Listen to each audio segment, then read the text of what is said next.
everyone, come along with me as I finish painting up and doing the final assembly for my HG Psycho Gundam Mk-II. New Type is a fast and reliable source of Gunpla supplies in the US. For my fellow Canadians, our Gamma Hobby offers the largest stock of kits, tools, and paints.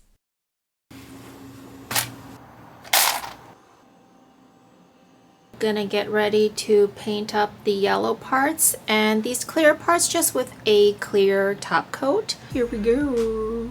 I start off with the Finisher's Foundation White, which also serves as a primer. I'm not bothered about fully covering the yellow underneath because I plan to paint it yellow anyways. I don't use a gray surfacer though because it really darkens and dulls the yellow. Midway progress. I move on to an orange base here. If you watched my color testing and selection video, you'll know I often choose to add some orange to my yellows because I'm not a big fan of yellow. I talk more about it there. I also don't use a yellow surfacer just because I didn't want to buy a bottle and I try to use what I already have. I move on to this custom mix Oden yellow. I have used Oden metallics before and really loved them. However, I experienced some issues with the Oden basic colors. I'll come back to this topic. As I paint, whenever I notice any decently visible imperfection on my part, dust, specks, splatter, I always sand it off if it's a larger and obviously going to be visible part. I don't do this with inner frame or smaller or more hidden parts on the kit though. I filmed it just once here, but I do this throughout the whole painting process. I use a soft sponge, a 1000 here, and sand off any imperfection. It's very superficial because I stop painting right away and the imperfection will come off easily. It would be best to wait for the part to be fully dry if you don't want to do any repainting, but because I catch it in the painting process, I may or may not wait at all, depending on how deep the imperfection looks, and sand it off. Any scratch marks will be covered by the paint to follow. It is a lot of work, but I like really clean surfaces. I always keep a set of cleanup tools, sponges and tweezers next to my booth for easy reach, or else it's easy to get lazy and let a few imperfections go, which can add up over time.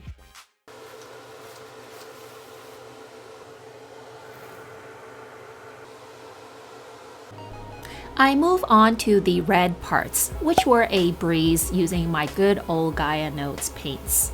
I've skipped through most of the painting to keep this video a reasonable length, but if you'd like to see more of me painting in real time, I have an uncut version where I talk more about the details of building and painting this kit.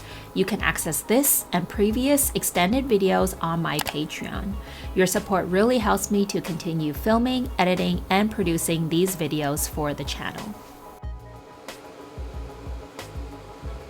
Okay, so here are the reds that I just finished painting. And I was gonna do mostly enamel hand painting, but I just want to walk you through a little bit of the process of how I choose whether to mask or enamel hand paint. Generally, for a casual build like this, I would choose to not mask at all if possible. But there are parts like this which would actually be easier to mask than to enamel hand paint. So for a part that sticks out like this, it is enamel hand paintable, but the edges like this are a little bit harder to paint really clean, which I would still do it if I had to, but because this part sticks out, it's really easy to mask. Here are the masked pieces. What's important when spraying a masked part is to keep your PSI low, or if you have an air pressure adjustment valve like I do, lower it to avoid too much air lifting your masking tape. I also try to avoid directing my airbrush against the edge of the tape to avoid overspray. Multiple thin layers rather than one thick coat is best practice. Finally, I always mask and spray parts on the same day before the tape's adhesion has a chance to weaken over time. Normally I should wait for this to completely dry, but it has dried for about, I don't know, 30-40 minutes. Which should be okay, really, for a very small part like this.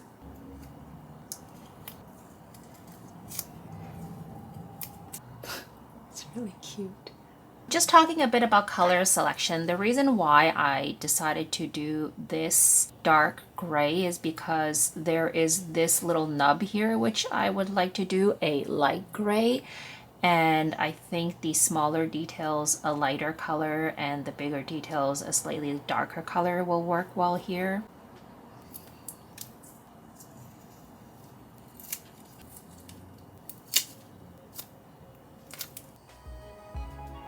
I now hand brush the light gray detail with enamel paint. I always clean my brush off with some enamel thinner, wipe off the excess before I start painting. I also do this quite often throughout. Having a clean brush with a pointy tip is one of the keys to getting clean hand-painted details. Because this detail is small, I only dip a tiny amount of paint and use a light hand. With only the leftover paint on the brush, I extend the paint to the edges, being extra careful to keep things in line. For more details, I have multiple very thorough videos on enamel hand painting. I am now getting ready to do the decals with the G Rework decals. I'm actually strangely excited to do this. Decals is one of my favorite processes of doing Gunpla. I feel like it really adds a really nice finishing touch, and it's really fun to apply decals. I do kind of wish they came with like physical instructions, but I look on my computer screen for it. Oh nice, they have like a plastic in between here. Yay! This is kind of nice too, to display as a little postcard maybe. Just finished the red parts, still quite a few more parts to go. I did change the decals a bit on the shield. This is how things are looking after top coat. Generally, before I top coat, I always wipe down my entire booth with some wet wipe to eliminate dust. I also found this particularly important in such a small booth with huge parts. There is only so much room for dust to circulate in here. Therefore, I have found that in comparison to the much smaller RGRX78, which I first painted after buying this booth, I got a lot more dust on my parts. I know that I could get a waterfall booth, and I've even been offered a free one for my channel, but I paint in a very small room with multiple uses, so for now, I need a portable booth I can easily remove after use. You may also notice that I also changed out the filter before top coating, so let's unbox that together. If you watched my last video, you'll know that I changed out the filters for my booth. So I got a bunch of new ones. Someone recently said on my video that you can wash these filters. I did wonder if I could like reuse them because they don't last very long and the paint builds up really quickly. Someone else said they put a paper towel over the filter and like the suction from the booth will hold the towel in place. So I'm actually gonna try that first because to be honest, I don't really want to like wash the filter. It's just too much work. I just want things to be as easy as possible. And a lot of the painting and airbrushing products I use are on my Amazon storefront. So if you're curious about any of that, you can check it out. And recently I made a Canadian Amazon storefront. Some of you were requesting it, so do also check that out as well, and it helps to support me with a small commission at no extra cost to you. Here are the parts after top coat. I think the shield does look very cool. And here are the secondary purple parts top coated. I really love how these turned out. Now, throughout the rest of this video, I'm going to talk about all the difficulties I faced for this build and how I overcame them. I mentioned in my 50 Gunpla painting tips video, but I really wanted to start advocating for Gunpla YouTubers to show more of the challenges, mistakes, or accidents they face. Otherwise, it can be really discouraging for especially beginners watching these perfect snap, snap, done videos. The slogan I used there was "No glamour, only labor." And that's really the truth behind all these fast edits you see. So there's going to be two major issues I'll talk about. One is my Oden paint, and the other common assembly issues. Let's start with my Oden paint. First, I mixed my outer armor purple with the Gaia 10th Anniversary Edition purple and an Oden basic color purple, which New Type so generously sent to me as a kind of one-time welcome to Canada gift. They sent that to my friend living in Seattle, who so kindly brought it with her when we met up in Vancouver. What this all means is that I can't easily get a second bottle of these paints. In as much of a nutshell as possible, the Oden paints turned out to be very thick but translucent, which is a really weird combination. Paints are usually either very thick and full coverage or thin and translucent, but thick and translucent is like the worst combination. I think this picture says it all. On the right are Gaia paints, bottles are totally clean, and left are the Oden paints I mixed for this kit. You see all the chunky residue in the Oden bottle. Basically, no matter how much or little paint I poured into my paint cup, when there was about half of it left, the paint started to have a hard time coming through. Goodness, here are all the purple main armor parts. Did a little bit of masking. I did thin the paints beforehand. On the bottle, the only information we are given is that they are pre-thinned for a 0.5 needle, but doesn't tell you the thinning ratio for a 0.3 needle. So I made my most educated guess, but still the paint always got thick halfway through the paint cup. Most likely the chunky stuff settles at the bottom as you paint. This meant that I either had to increase my air pressure to push the paint through, which gave me a bumpier finish, or add a bit of extra thinner into the cup halfway through painting, which could overthin my paint. But that was basically what I had to do, and I wasn't too happy with my outer armor surface being not as clean as I usually like. Next, the paint was also very translucent, so I really only had two options. Either paint with a heavier hand to get the coverage I needed, pull back the trigger more, get closer to the part, or paint it in many multiple thin coats like you would a clear candy paint. At first, I just used a heavy hand because I wanted to get it done fast, but trying to use a heavy hand with translucent paint gave me pooling on smaller parts and overspray on larger parts, and my colors were quite uneven. Finally, about halfway through, I decided to just thin the heck out of the paint, which would solve the thickness problem, and also to paint it like a clear candy paint in many multiple thin coats. That did solve both these issues, but it took a lot more time, which was what I was trying to avoid. I did also know I'd be going over everything with a matte top coat, which would help smooth things out. Then my third issue was I was also running out of the Oden purple. Because it's so translucent, I had to mix more of it into my custom purple. To resolve this midway, I had to pull out a few of the dark purple parts and paint it in the secondary purple. Parts that won't look too weird as another color, including the bottom of the feet, which was a huge piece. If I offer a few takeaways from this, especially for those new to painting, it's this.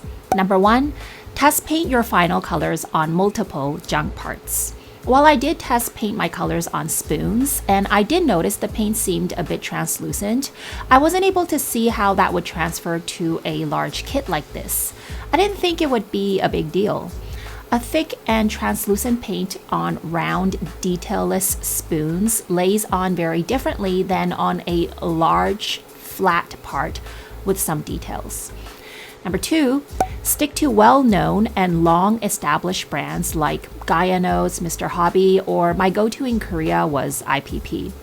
I do usually offer this as advice for beginners because whenever Cookie and I try newer paint brands, we often run across issues here and there. And what I experienced with the Oden paint is just one example.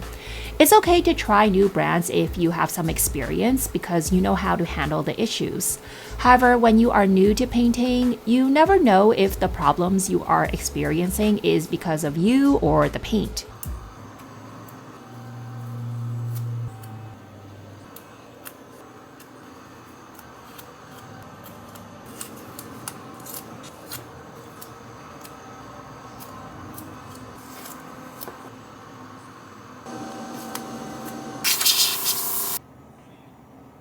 We've got just a few more final touches.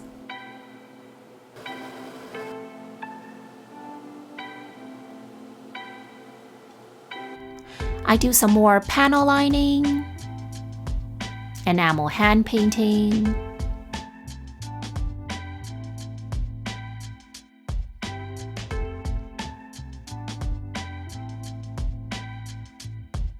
and decals. One of my patrons recently asked me on Discord how long it took me to do the decals. It took maybe a few days, about 4 to 5 hours a day. A lot of that time though was spent thinking about decal placement. I wanted to keep the retro look of this kit, so I didn't want to use too many decals because this should be balanced with the overall design of the kit, the kind of look you're going for, and the amount of color separation and decals already on that particular part and the surrounding parts. I had to spend more time thinking about this in particular because I felt like the G rework decals were a bit over decaled. There's a lot of decals on there, which is a great bang for your buck, but it was also a bit of option overload. Also, the fact that they did not provide a physical application manual also made it very cumbersome to do.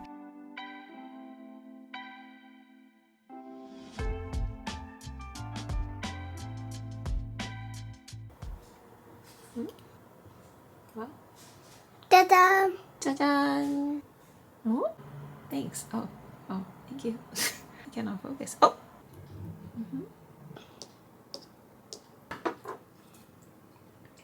Do you hear something? Yeah.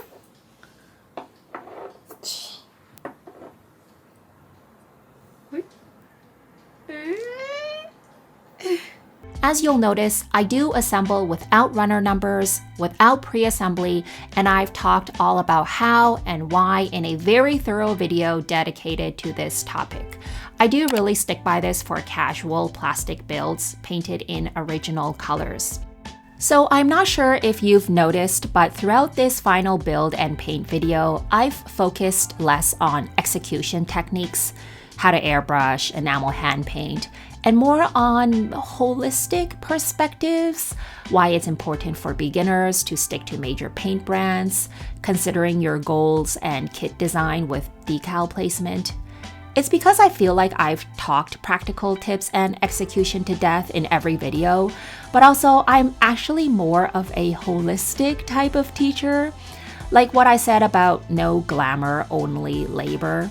What I want you to take away from my videos is not just all the practical tips and advice.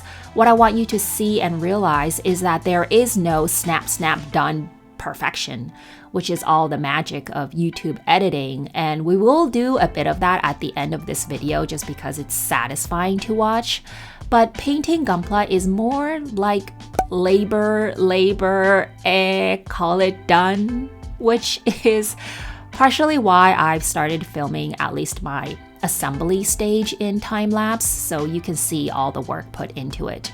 But I think we also have to take some of the responsibility upon ourselves as a community because it's also not easy for YouTubers, but let's say specifically Gunpla YouTubers, to be honest with their own mistakes and challenges because there are some very judgmental people online. It's also not easy, let's say for me, to film when I make a major error, although I realize it could be helpful for people as a learning experience. But in those moments, my soul has literally left my body. Especially during final assembly, all I want to do is quickly fix the issue and move on. Also, there is the time constraint. People have a short attention span nowadays and they don't want to know every detail of your build. How many just skip to see the final product? Despite all this, within my abilities, I'm going to finish up this video by at least talking about some of the challenges I had and offer one more holistic piece of advice that I used to anchor myself throughout this whole build in particular, and that is to trust the process. It's very easy for us to focus on every little mistake as we build. The scratches, chipped paint, or the slightly tilted decal.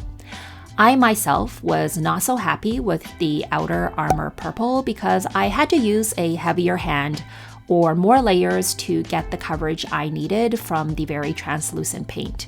The whole time I thought the paint came out way too dark, didn't match the other colors I customized for the kit, and was not what I had wanted.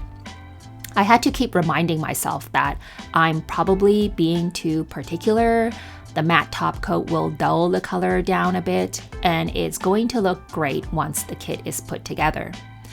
I also had a few of my own tilted decals, which are a lost cause really once they've been pushed down with a cotton bud, so I just had to live with it. I, of course, like everyone, chipped the paint of quite a few parts during final assembly.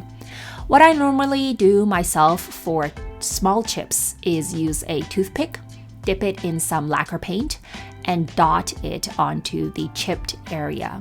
This is really a quick fix solution, not for perfect results. Do not use a paintbrush loaded with lacquer paint, because that will melt the paint in the surrounding area. I then airbrushed the retouched area with my matte top coat. This helps to soften the look a bit. I also broke one of the joints for the arm during final assembly, like in the very last stage. So I cut out the inner structure of that part, filled it with some epoxy putty, and aligned some metal rods to fit into the female pegs. I used some super glue to thicken the rods and make them a better fit. The rods were long enough so that the thickness didn't have to be perfect, and it held the part together. There are a variety of ways you could do this, like with UV putty, which I had bought like 6 months ago, but I have forgotten to buy a UV light. Today, I finally ordered one. After the peg broke, I just had to breathe, be patient, and put down my project and go do something else while my putty cured. The mindset that pulled me through all this is that I know once the whole kit is assembled, all the colors, the numerous details that are inherent to the kit, the color separation, panel lining, and decals I made the effort to apply all come together.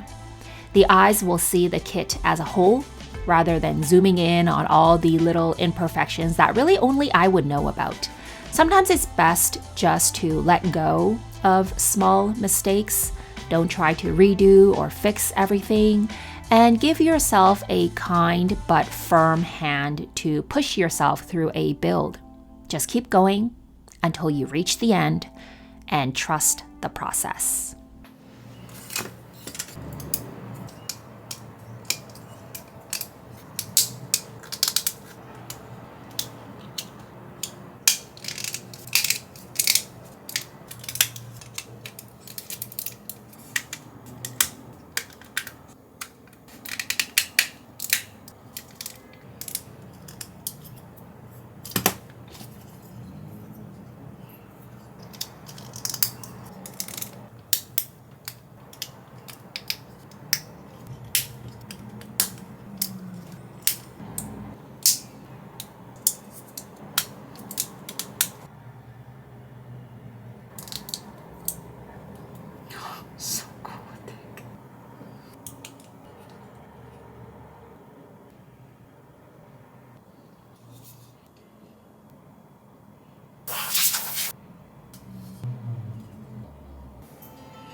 I'd like to express my appreciation for my Patreon supporters who make running this channel possible.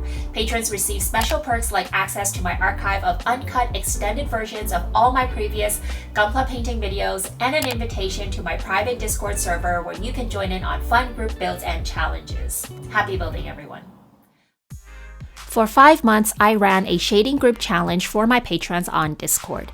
Everyone voted on the skill they would like to work on, and this turned out to be shading. I also filmed an exclusive pre-shading tutorial on my Patreon to help out. Over the course of the challenge, we posted our work in progress on Discord, asked questions, and shared shading tips and tricks with each other.